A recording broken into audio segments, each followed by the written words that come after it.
Would you stay quiet or stand up for yourself? One 14-year-old boy made his choice, and now the entire school can't stop talking about it. You ever notice how some kids walk through school like they own the place? Like every hallway belongs to them, every locker is their property, and everyone else is just part of the background. That was Travis Connolly. He was tall for his age, always wore this smug smile that made teachers sigh and made other kids go quiet. His name carried weight. You didn't mention him in the lunchroom unless you were ready to be laughed at, pushed around, or made into a target. He wasn't a full-blown criminal, not yet, but you could tell he was headed down that road. Millstone Junior High in Little Rock, Arkansas, ran like clockwork. Bell rings, class starts. Same pizza every Thursday in the cafeteria. Same groups of kids huddled around lockers, hoping to stay invisible. And right in the middle of it all was Travis, acting like some kind of teenage king. He had his loyal followers too, guys like Brian York and Zeke Chandler, who laughed way too hard at all his jokes, especially when he used those jokes to tear someone else down. The teachers? They saw it. Teachers always know. But Travis was careful. He didn't go too far. A trip here, a whisper there, just enough to scare you without getting caught, enough to make kids think twice about walking past him. That morning seemed like any other. The school smelled of floor wax and sweaty sneakers. Lockers slammed, conversations started, but were never finished as kids rushed into classrooms. Everything felt the same until the new kid walked in. He stood near the front office, backpack hanging low, eyes scanning the hall like he was already tired of starting over. His name was Malik Grant. He had this calm, steady look in his eyes. He didn't seem to care if he fit in or stood out. He was just there to do his time and go home. Malik came from Jackson, Mississippi, a tougher district where things got real fast. But you wouldn't know that by looking at him. He had a clean haircut, wore a plain hoodie and jeans. He wasn't there to impress anyone. Some kids saw him as fresh meat. Others noticed something in the way he moved. Slow, steady, like he already knew what was coming next. But Travis didn't like him from the start. Maybe it was because Malik didn't laugh at his jokes. Maybe it was because he didn't flinch when Zeke bumped into him between classes. Whatever it was, Travis noticed, and once he picked you as his target, he made it his mission to break you. But what Travis didn't know, and what the rest of the school was about to learn, was that Malik wasn't like the others. Malik didn't run. He didn't scare easy. He was just waiting. See, Malik grew up learning not to react to everything. In Jackson, you had to be smart. If you reacted too fast, you could end up in real trouble. So Malik stayed calm. He watched. He thought before moving. That patience came from his grandfather, Ronald Grant. Ronald was a retired Army staff sergeant. He believed in three things: discipline, respect, and knowing how to protect yourself when words didn't work. Since Malak was 6, they trained together every morning. Not just basic exercises. We're talking real martial arts. Breathing, balance, staying focused. His grandfather didn't teach him to hurt people. This isn't about fighting. It's about knowing how not to be broken, he'd say, tightening Malik's wrist wraps before a session in their backyard. By 13, Malik could take down a grown man without blinking. But he didn't brag, didn't show off, didn't post videos. Your strength isn't in your fists. It's in your silence, until it's time, his grandfather would remind him.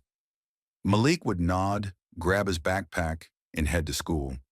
And now here he was, just another kid in a school full of people who had no idea who he really was. At first, Malik kept to himself, stayed quiet, answered only when needed. Hoodie up, eyes low. Some students whispered, some stared. But he let it all slide off like rain on a windshield. But Travis wasn't like everyone else. Where most kept their distance, Travis stepped in closer. It started small, shoulder bumps, loud laughs that seemed to follow Malik down the hallway. pushing past him at the water fountain like he wasn't even there. Then came the comments. Hey, new kid, you mute or just allergic to real schools? Brian and Zeke laughed loud. Malik didn't say a word, just blinked, calm. That silence, it made Travis furious. Bullies don't know what to do when they get nothing back. No fear, no nervous laugh, no reaction. Malik gave him nothing, just turned and walked away. But the more Malik stayed calm, the more Travis looked weak in front of his friends. And Travis couldn't have that. So he started planning something bigger, something louder, something everyone would see. Malik felt it coming. He'd seen it before. How someone like Travis built up anger like pressure in a balloon, waiting to burst, but Malik wasn't going to be the one who popped it. By next week, things were different. You could feel it, like the air had changed. Travis kept watching him, always nearby, always with that grin, like he was waiting for Malik to make one wrong move. But Malik didn't. He kept answers short in class, sat up front where teachers could see him, didn't linger. Then on Tuesday during algebra, a crumpled note landed on Malik's desk. He didn't need to look to know who sent it. Still, he opened it. Tough guy, can't even talk. Must be scared. Might have to test you soon. Malik just slid it into his hoodie pocket. His face didn't change. But under the desk, his hands were tight fists. By lunchtime, rumors were flying. Whispers floated through the hall like smoke. Travis is going to go at him after fifth period. Malik better watch out. Zeke even told a group of seventh graders, stick around the East Wing after science. It's about to go down. Malik didn't know exactly when or where, but he could feel it closing in. The way kids kept sneaking glances at him, the space they gave him in the hallway, the heavy silence that followed wherever he walked. The worst part? Nobody said a thing. Not the teachers, not the other students, not even the ones who didn't like Travis. They were too scared they'd be next. Malik wasn't scared, but he wasn't looking for a fight either. His grandfather had always told him, sometimes winning doesn't look like a fight. It felt like the hardest part wasn't just holding back, but knowing when it was time to stand up. This moment wasn't one of those times when you walk away. Travis had made it clear. He wasn't just bullying a kid anymore. He was building a spectacle, pulling in a crowd, preparing to humiliate someone just to remind everyone that he was the one in charge. By Thursday, it was all set. Right after fifth period, near the East Wing stairs, where there were no cameras to catch what was about to go down. Malik had a choice now. He could avoid it, walk away, and let Travis feel like he won. Or he could show up and finish what Travis started. Malik stood in front of his locker, hearing the noise grow. It wasn't loud at first, but it was there. The whispers, the nervous giggles, the phones already halfway out of pockets. Everyone was pretending like nothing was going to happen, but everyone knew it was about to. Malik took a deep breath, slow and controlled. One of the younger kids, Jalen, brushed past him, whispering, "Yo, you good?" Malik nodded and began walking toward the East Wing stairs. The hallway felt longer than usual. Every step echoed in his ears. But Malik wasn't scared. He wasn't looking forward to what was coming, but he wasn't afraid either. With control like his, the hardest part wasn't the fight. It was knowing when to let go. But Travis had already made that decision for both of them. When Malik reached the stairwell, the atmosphere shifted. The students were silent now. It wasn't awkward, but it was strange. Everyone was waiting for something to happen. Travis stood there, leaning against the wall with his arms crossed, like he was the main event. Zeke was filming, trying to play it cool, but everyone could see it. Brian stood off to the side, hyping it up. "Yo, here he comes, Malik Grant, ladies and gentlemen," he called out, his voice loud and full of energy. Malik walked in quietly, hoodie still on, hands by his sides. He wasn't scanning for exits. He wasn't twitching. He wasn't reacting. He just stood there. Travis stepped forward, shaking his head. You really came? Thought you might run off or something. Malik didn't say a word. Travis smirked. You're too quiet, man. It's creepy. You think that makes you tough? Malik didn't respond. He was watching, reading Travis's body language, his movements, the space between them. He stayed calm, his eyes locked on Travis, calculating everything. And Travis? He didn't realize it yet, but he had already lost. Travis swung, fast, reckless. It was all anger, the kind of punch that looks good on camera but leaves you wide open. Malik stepped aside, like he saw it in slow motion. With one clean push, he knocked Travis off balance. Travis stumbled, his feet slipping out from under him. He crashed to the ground with a loud thud. The crowd went silent. Zeke dropped his phone a little. Brian's mouth hung open. Malik stepped back, not to gloat, but to create space. No victory lap, Malik said softly. Just respect. He looked at Travis, then at the crowd. Y'all done now? His voice was low but firm. Travis sat up slowly, still gasping for air. The silence was broken when a teacher's voice echoed down the hall. What's going on back here? Students scattered. Malik didn't run. He didn't need to. He stood still, calm. When the assistant principal and security arrived, Malik was still standing there, arms crossed, while Travis was still on the floor, trying to catch his breath. The video of the incident spread fast. It was already on everyone's phones, already sent around, shared and posted before the staff even had a chance to take statements. But it wasn't the takedown that caught people's attention. It was how calm Malik had been.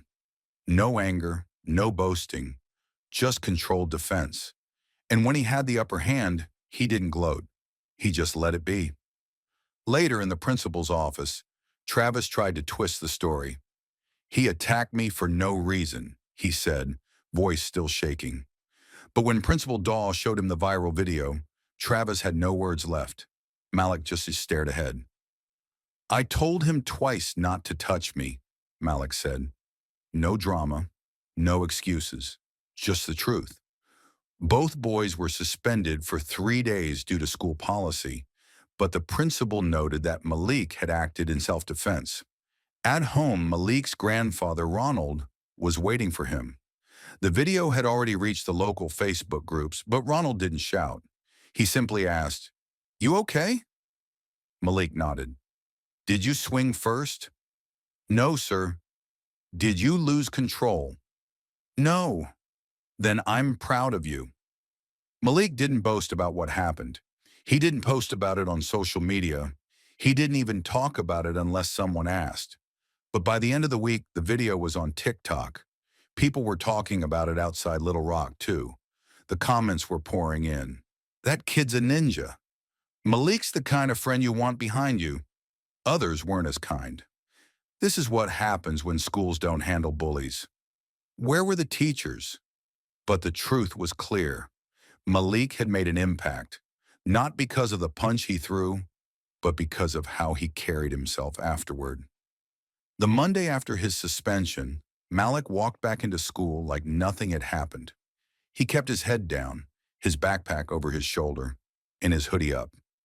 But the school felt different. It wasn't just whispers anymore. People were looking at him differently, even the teachers. Mr. Kilpatrick, the strict history teacher, paused when Malik handed in his homework. Good to have you back, he said. In a staff meeting later that week, the school counselor, Miss Rivera, asked, Why did it take a viral video for us to finally talk about bullying around here? She didn't get an answer, so she organized a student forum. No grades, no pressure, just a space for kids to talk. Malik almost didn't go, but his grandfather told him, Sometimes the fight ain't over when you walk away. Sometimes the hardest part is sitting still and using your voice. When Malik spoke at the forum, he said, I didn't want to fight. I wasn't trying to prove anything. I just wanted to be left alone. But sometimes silence isn't enough. When someone keeps pushing you, sometimes you have to defend yourself. People respect power more than peace until they see what peace actually looks like. The room stayed silent after he spoke, not because it was awkward, but because they respected him. After the forum, the conversations changed. Kids started talking more, not just about Malik, but about the bullying they'd seen and tolerated for too long. Slowly, things began to shift. The video didn't capture everything, like how Malik stood there, waiting for Travis to get up on his own. It didn't show how Malik walked away, not to look tough, but to protect what his grandfather had taught him. Never lose yourself, even when someone else tries to break you. Weeks later, Malik and Travis crossed paths again. Travis was struggling to close his locker. Malik walked over, bent down, and handed him a textbook. "Here," he said. "Thanks," Travis muttered, eyes low. Malik nodded and walked away. Malik didn't enjoy the attention that came after. He didn't want it. But people began to notice, not out of fear, but because they understood him now. Malik didn't become a legend because of a punch. He became one because of how he carried himself afterward. He wasn't just remembered for winning a fight. He was remembered for how he stayed true to himself, even when everything around him changed. In the end, you don't need to throw a punch to make an impact. But when you do, make sure it's the last resort, not your first. Speak up, stand tall, and never let anyone else decide your worth. Because sometimes the strongest person in the room is the one who stays silent until it's time not to.